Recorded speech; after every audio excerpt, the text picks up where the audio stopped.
우리 하나님의 말씀은 고린도전서 13장 12절에서 13절 말씀까지 제가 봉독해 드리겠습니다. 우리가 지금은 거울로 보는 것 같이 희미하나 그때에는 얼굴과 얼굴을 대하여 볼 것이요 지금은 내가 부분적으로 아나 그때에는 주께서 나를 아신 것 같이 내가 온전히 알리라. 그런즉 믿음, 소망, 사랑 이 세 가지는 항상 있을 것인데 그 중에 제일은 사랑이라. 아멘. 우리 옆분하고 인사할 때 반갑습니다 인사하겠습니다. 오늘은 그 절대 필요라고 하는 제목으로 은혜를 나누겠습니다. 이 성경적 역사는 진실된 실제입니다.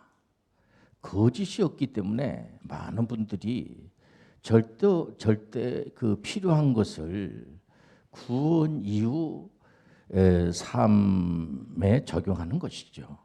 그래서 종교개혁자 마르틴 루터, 칼뱅, 찌빙글린, 구른투비, 잔 웨슬레게까지 오직 성경, 오직 믿음, 오직 성령을 선포하면서 당당했습니다. 신학의 대표 선교신학자 사도 바울은 사도행전 9장에 보면 다메섹 도상에서 예수 믿는 분들을 잡으러 가다가 부활하신 주님의 음성을 듣습니다. 4절에 보니까 사울아 사울아 내가 어찌하여 나를 박해하느냐. 5절에 보니까 주여 누구시니까 나는 내가 박해하는 예수다. 그리고 사도 바울은 절대 필요한 이방인의 사도가 돼요. 근데 여기서 우리가 깊이 생각해야 됩니다. 사도 바울이 아예 예수님한테 와가지고 예수님 내가 이방인들에게 복음을 전하는 그런 주님의 사자가 되게 해주세요. 그래서 사도 바울이 복음 전하는 사람이 된 것이 아니고 절대자 하나님께서 절대 사도 바울이 필요해서 하나님이 사도 바울을 선택한 거예요. 우리가 하나님을 참 바라보며 열망을 가지고 그럴 수 있죠. 그러나 우리 하나님께서는 사도 바울이 전혀 바울이 그런 생각이 없었어요. 하나님께서 일방적으로 바울을 선택한 겁니다. 그래서 여기에 하나님의 절대 은총이 있습니다. 아마도 사도 바울은 그렇게 예수 믿는 분들을 핍박한 자고 어떨 때는 죽이기까지 하고 그 스데반, 그 초대교회 스데반 집사님은 정말 신앙심이 좋고 7 안수 집사님 중에서 제일 먼저 스데반 집사님이 이름이 거론되잖아요. 이분이 얼마나 신앙심이 좋은지 이분은 아마 성화, 영화에 된 것까지 들어갈 정도로 신앙심이 좋고 이랬던 분입니다. 이런 분을 순교하는 데 앞장섰던 이 사도 바울이 얼마나 사도 바울이 죄송하기도 하고 눈치가 보이죠. 그럼에도 불구하고 사도 바울의 소명에 불타는 열정은 즉각적이고 열동성이 있는 실제입니다. 그래서 이분이 주님의 음성을 듣고 난 다음에 완전히 그냥 먼 거리인 1차 선교 사역, 2차 선교 사역, 3차 선교 사역, 4차 선교 사역을 하면서 절대 필요를 선포하고 있습니다. 이방 땅. 유럽 지역에 있는 고린도 교회는 사도 바울이 눈물로 세운 교회인데 이 들리는 소문이 별로 안 좋은 거예요. 교인들끼리 아볼로파, 바울파, 게바파, 한쪽에서는 난 우린 그리스도파다 이러면서 파당을 짓고 서로 다툽니다. 그러니 어떻게 보면 속상하죠. 사도 바울 선생님께서 그 교회를 세우고 얼마나 잘 가르쳤겠어요. 그런데 이 사람들이 그냥 욕심으로 그리고 그 고린도 지역이 아주 그 좀 신앙생활을 하기가 쉽지 않는 동네예요. 이방 신상들이 있고 여러 가지로 문제가 많은 동네입니다. 그쪽이. 이 사도 바울은 그럼에도 불구하고 포기할 수가 없는 겁니다. 한 번 참을 수 없을 때 한 번 더 참는 남을 나보다 더 귀하게 여기는 사도 바울은 결국 고린도 교회를 믿음과 소망과 사랑의 절대 필요를 가르치는 설복적 설교를 선포하는 겁니다. 결정된 필요, 믿음과 소망과 사랑 중에 제일은 사랑이라고 어떤 다툼과 파당도 해결이 된다는 것입니다. 사실 성경에서는 절대 필요한 믿음의 사람들이 굉장히 많아요. 구약과 신약의 만남이라고 하는 히브리서 11장을 보면은 창세기 원역사, 그러니까 창세기는 1장부터 이제 12장까지 원역사라고 12장부터 50장까지는 그 믿음의 조상 아브라함의 그 가문에 대한 그 말씀이 이렇게 전개가 되지 않습니까? 근데 그 원역사 안에도 보면은 아담과 하와의 그 아드님이 가인과 아벨이잖아요. 근데 그 아벨은 히브리서 11장 4절에 보면 믿음으로 아벨은 가인보다 더 나은 제사를 하나님께 드림으로 의로운 자가 돼요. 5절에 보니까 믿음으로 에녹은 죽음을 보지 않고 하나님 나라에 가게 되고, 어떻게 이런 일이 일어날 수가 있습니까? 한번 죽는 것은 정하신 이제 죽게 돼 있어요. 그런데 에녹은 하나님께서 얼마나 에녹을 인정을 하고 에녹의 그 믿음을 통하여서 죽음을 보지 않고 하나님 앞에 간 겁니다. 7절에 보니까 믿음으로 노아는 방주를 준비해서 의의 상속자가 되잖아요. 사도 바울은 오직 믿음이 있기 때문에 그의 사랑하는 믿음의 아들 디모데를 고린도 교회에 보냅니다. 고린도 교회에 여러 가지 문제가 있다고 하니까 가가지고 해결하기 위해서, 또 사도 바울은 오직 믿음이 있기 때문에 그의 사랑하는 믿음의 아들 디도를 고린도 교회에 보내요. 근데 참 감사한 게 고린도 교회 교인들이 예루살렘 교회가 이제 여러 가지로 그때 그 예루살렘 교회에 어려움이 있었던 것 같아요. 그러니까 그걸 돕기 위해서 구제 헌금을 이렇게 이제 해가지고 그 고린도 교회 교인들이 그 예루살렘 교회에 도움을 주는 걸 볼 수가 있습니다. 그러니까는 바울 사도가 볼 때 너무 감사하게 생각하지요. 히브리서 11장 6절에 보니까 믿음이 없인 하나님을 기쁘시게 하지 못하나니 하나님께 나아가는 자는 반드시 그가 계신 것과 또한 그가 자기를 찾는 자들에게 상 주시는 이심을 믿어야 할지니라. 그래서 절대 필요한 믿음이에요. 요한복음 5장에 보면 예수님께서 38년 된 병자, 그 38년 된 병자가 이게 1년, 2년도 아니고 말이에요. 오랜 시간 동안 그냥 누워 있는 거예요. 얼마나 불쌍합니까? 예수님은 가장 천하고 불치의 병에 걸린 분을 이렇게 딱 보는 겁니다. 그리고 나서 38년 된 병자에게 질문하는 것이 뭐냐면은 내가 낫고자 하느냐? 예수님께서는 절대 소망을 주는 겁니다. 얼마나 낫고 싶겠어요. 우리는 어떻게 보면 자포자기하고 남에게 핑계를 대고 포기하고 원망을 하죠. 이제 그것을 멈춰야지 돼요. 내가 낫고자 하느냐.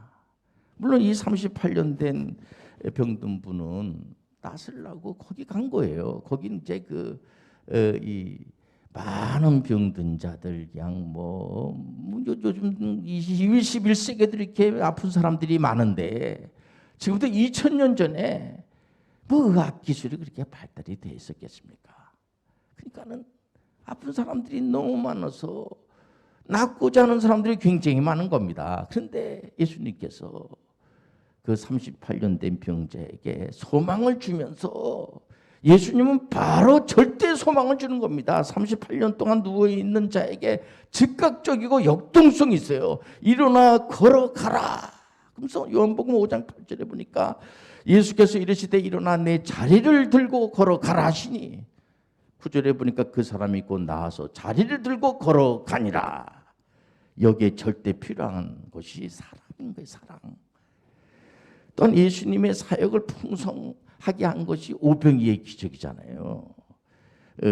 떡 5덩어리와 물고기 2마리를 놓고 우리 예수님께서 거기에 간절하게 기도하니까 그 오병이어 물고기 2마리와 그 떡 5덩어리가 5,000명이나 되는 사람들이 다 먹고도 남는 역사가, 이런 일들이 얼마든지 이 지구촌에 많이 일어날 줄 믿습니다.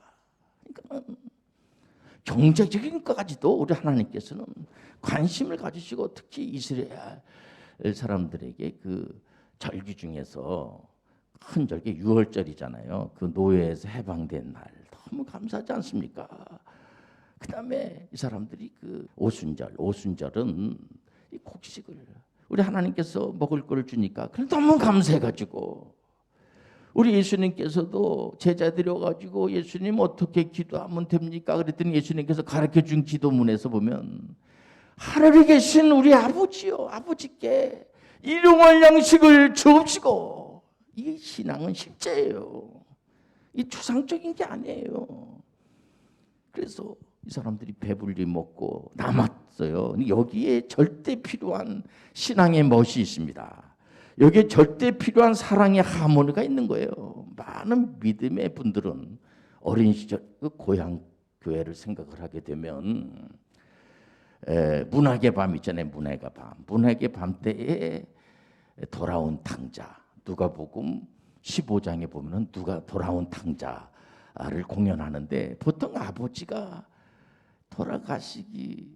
돌아가시고 난 다음에 유산을 상속하는 거지, 돌아가시지도 않았는데 둘째 아들이 아버지한테 유산을 미리 달라 그래가지고 먼 길을 가가지고 다 재산을 탕진하고 허랑망탕해가지고 나중에는 돼지가 먹는 쥐염 열매도 제대로 못 먹는, 이러다가 죽게 생겼구나.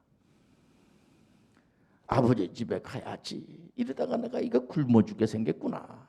그래가지고 그 둘째 아들이 집으로 돌아오잖아요. 그때 그 아버지는 이 녀석이 재산을 다 탕진했으니까 좀 야단을 좀 쳐야 되겠다. 그게 아니고, 그 아버지는 허랑망탕하게 그 재산을 다 탕진한 그 아들이 돌아오기를 기다리는 그런 마음을 가지고 돌아온 탕자를 위해서 좋은 옷과 신발을 주고 가락지를 끼워주고 살찐 송아지를 잡고 잔치를 베풀면서 우리 아들이 죽지 않고 살아서 돌아왔다고 아버지가 너무 좋아하는 거예요.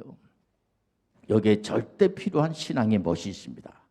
여기 절대 필요한 사랑의 하모니가 있다는 거죠. 요즘 포스트 모더니즘 시대에는 모두가 해체되고 분해가 돼서 기준이 없는 수직과 수평이 제각기 노는 불안한 세대예요. 마치 사사시대 때 자기 생각대로 모든 걸 하는 겁니다. 그냥 어떤 기준이 없어요. 이게 절대 가치가 없어요. 옳고 그름도 없는 겁니다. 이럴 때 성경의 캐리그마는 수직과 수평이 만나는 거예요. 동양과 서양이 만나는 겁니다. 이번에 우리 아이들이 이제 그 군 장교로 간 친구들이 저한테 전화가 와요. 이렇게 전화를 잘 안 했던 친구들인데 저한테 전화를 하면서 목사님 건강하시죠? 건강을 걱정을 하면서 잘 보냈어요. 아주 효자들이 됐어요. 보니까 우리가 만나야지 돼요. 만나서 절대 필요한 것이 뭐냐? 믿음과 소망과 사랑을 노래하는 겁니다. 우리가 이 교회에 이렇게 모여가지고 우리가 주일마다 이렇게 모이지 않습니까? 모여서 뭐를 우리가 찬양하느냐? 믿음과 소망과 사랑을 찬양하는 거예요. 우리 여호와 하나님 앞에 서로 격려를 하면서 이 교회 와가지고 무슨 뭐 야단 맞으러 오는 게 아니에요. 이 돌아온 탕자는 아마 우리 아버지가 뭐 죽을 것 같으니까 온 거죠. 왔지만은 그 아버지는 그래서 뭐 그런 말도 있잖아요. 돌아온 탕자가 이럴 줄 알았으면 진작 올 걸. 아버지가 교회가 야단치냐? 어느 목사님 야단칩니까? 어쨌든 간에 누구든지 간에 수고하고 무거운 짐자들아 다 내게로 오라. 내가 너희를 쉬게 하리라. 모든 교회마다 목사님들이 교인들이 오기를 정말 늦고 기다리면서 요즘 이게 참 모이지를 못하니까 너무 목사님들이 상당히 안타깝게 생각하고 있어요. 얼마든지 교회 와가지고 은혜 충만함을 받으시길 바랍니다. 요즘 테라피, 이 치료라는 뜻이잖아요. 테라피가 영어로. 근데 이 테라피 중에서 물론 많은 좋은 테라피들이 많이 있죠. 그런데 이 믿음의 테라피, 우리가 물 한 잔 먹더라도 우리가 믿음이 이씨 먹으면 이게 행복한 거예요. 물 한 잔 먹는데도 이게 먹어야 될까 말아야 될까, 이게 얼마나 불안한 사회예요. 그러면은 그냥 믿고 먹는 겁니다. 그리고 스스로 목숨을 끊는 사람들도 많이 있잖아요. 이 사람들에게 한 사람만 소망을 주면은 얼마나 어떻게 이제 학교 공부하다가 자퇴한 학생들도 있잖아요.